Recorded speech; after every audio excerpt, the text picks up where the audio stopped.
Гледате вестите на Сител. Во студиото со вас, Маријан Ников.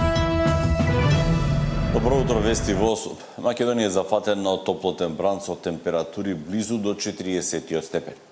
Во најтоплите периоди од денот треба да се остане дома, а докторите предупредуваат на топлотни удари и други здравствени компликации. Македонија под вршник. Високите температури го крена алармот. Земјата е во портокалова предупредувачка фаза. Сојузот на синдикати побара од работодавачите намалување или целосен прекин на работа на отворено од 11 до 17 часот и обезбедување услови што нема да го загрозат здравието. Лекарите пак предупредуваат кои се здравствените ризици од пеколно-жешкото време. Мозочните удари, тука се колапсните состојби, губитоците на свест, проблеми со вртоглавица, односно со вертигинозни потешкоти, апсолутно варијации на крвен притисок. И покрај апилите, денес на Пладне можевме да сретнеме и лица кои што поднесуваат топло, но и повозрастни кои морале да излезат. Топлота мене ми одговара, природно е. Јас имам 79 години и едноставно топлота, отко знам за себе, поднесувам одлично. Од тука до таму да отидеш до автобуска подсенка, тоа не иначе жешко е. Не се издржува. Ама тоа е тоа. Треба да се почитуваат, ама колку можам толку. Сега сум принуден бидејќи патувам утре, а немаше доволно време и некако. Никако треба да се почитува. Гледате капче со долги ракави. За постари лица со повеќе хронични заболувања кои во 12 часот кога е најтопло одат на пазар. Лекарите велат дека е сериозен ризик од повеќе здравствени компликации. Едно такво излегување кое што и можам да кажам слободно е непотребно во тоа време. Докторите предупредуваат дека кога е топло, течности мора да се внесуваат во текот на целиот ден, а не само кога ќе се појави жет. Пеколните горештини ќе траат уште 2 дена. Толку време треба повозрастните, хронично болните и останатите ризични групи да се воздржат, да не излегуваат кога е најтопло и да ги почитуваат советите на лекарите. Освен во земјата, многу високи температури има и во регионот. Сања Димитровска, Сител телевизија.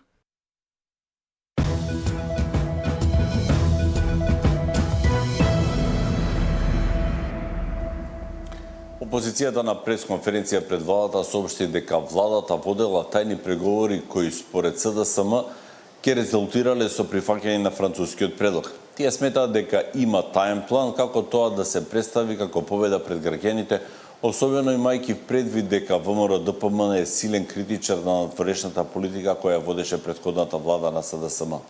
Од Министерството за надворешни работи велат дека нема промена на позициите и дека за идентитетските прашања нема преговори. Владата подготвува терен за прифаќање на францускиот предлог. Андреј Жирновски од СДСМ на пресконференција обвини дека владата свесно лажела за можни специјални услови, одложено дејство или членство во Европската Унија без право на глас, а сега веќе нема простор за маневрирање. Наши информации од Брисел зборуваат дека владата на Мицкоски тоа веќе го договорила.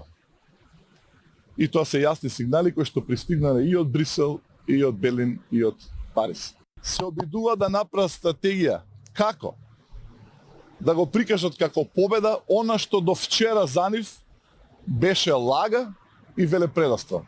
Министерството за надворешни работи експресно ги отфрли тврдењата на СДСМ за тајни преговори со Бугарија, нагласувајќи дека нема отстапки од националните интереси на патот кон ЕУ. Оттаму велат дека институциите редовно комуницираат со европските партнери, но дека нема таен договор, ниту преговори што би значеле отстапки од идентитетот, јазикот, историјата и националните интереси.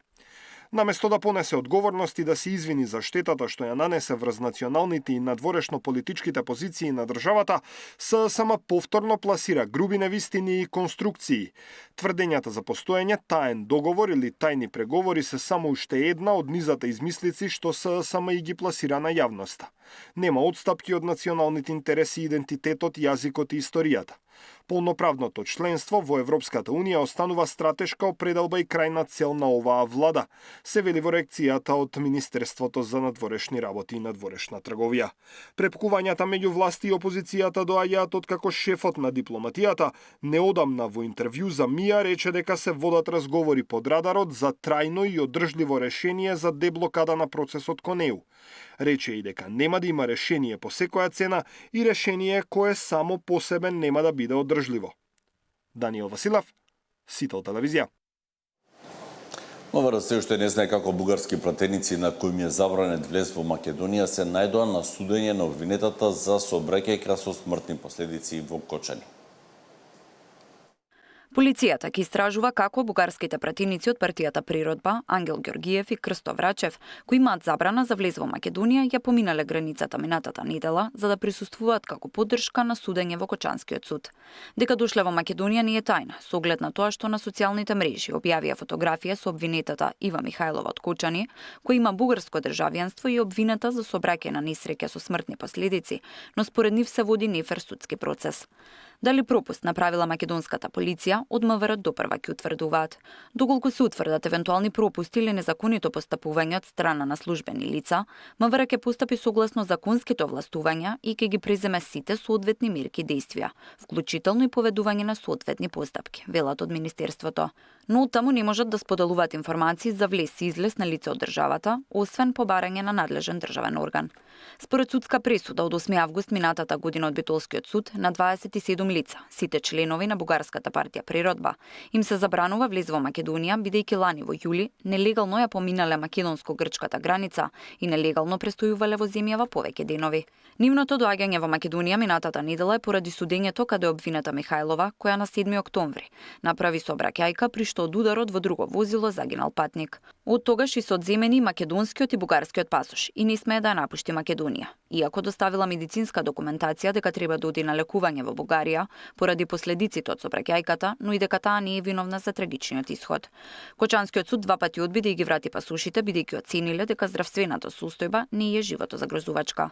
Пратеникот Врачев бара европски наблюдувачи да присуствуваат на следните рочишта, да ги слушнат сведоците, да ги видат експертизите и самите да проценат дали постојат стандарди за фер судење. Тамара Дическа, Сител телевизија.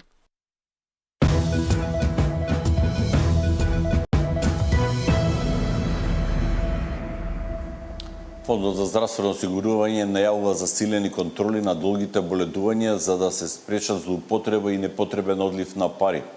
Само минатата година околу 25.000 лица користеле боледување подолго од еден месец, за што биле исплатени над 1,7 милиарди денари, а контролирани биле 980 случаи. Најмногу долги боледувања се регистрирани во МВР, армијата, царина и здравство. Поинтензивни контроли на долгите боледувања за да се спречи злоупотреба и да се намали одливот на пари од Фондот за здравство е еден од приоритетите на новиот директор Златко Перински. Тој на брифинг информираше дека се проверува дали се оправдани отсуствата од работа на граѓани повеќе од една година. Според податоците од ФЗО само лани, околу 25.000 лица користеле боледување подолго од еден месец, а од здравствената каса за ова намена исплатени се над 1 милиарда и 700 милиони денари. Контролирани се само 980 отсуства од работа. Анализите покажуваат дека најмногу боледувања има во МВР, АРМ, царина, но и кај вработени во здравството. Перински најави и забрзување на процедурите за лекување во странство, но и проверка за успешноста на интервенциите направени надвор, што беше и една од забелешките на Државниот завод за ревизија. Во моментот, иако се трудиме да комплетираме документации, 3 сектори се вклучени во функционирањето на лекување во странство. И еден предмет е распореден во 3 сектори и нема континуитет, а на годишна основа трошиме просечно 500 милиони денари. Затоа формираме посебна работна група, која ќе треба да ги канализира предметите кои се само за 2026, бидејќи се многу за изминатите години, затоа што ниту мериме степен на успешност на интервенции, ниту водиме ЕСАП, кои клиники даваат најсоодветни услови во делот на одредени односи. И тука се остава простор за манипулација, и тоа ќе го превенираме. И издавањето на ортопедски помагала за кои нема горна граница на трошоци ќе биде под лупа на новиот менаџер на ФЗО. За да се спречи непотребен одлив на пари од фондовската каса, Перински рече дека мора да се забрза процесот на дигитализација и електронско поврзување на фондот со сите институции со кои разменуваат податоци. Александар Динев, Сител телевизија.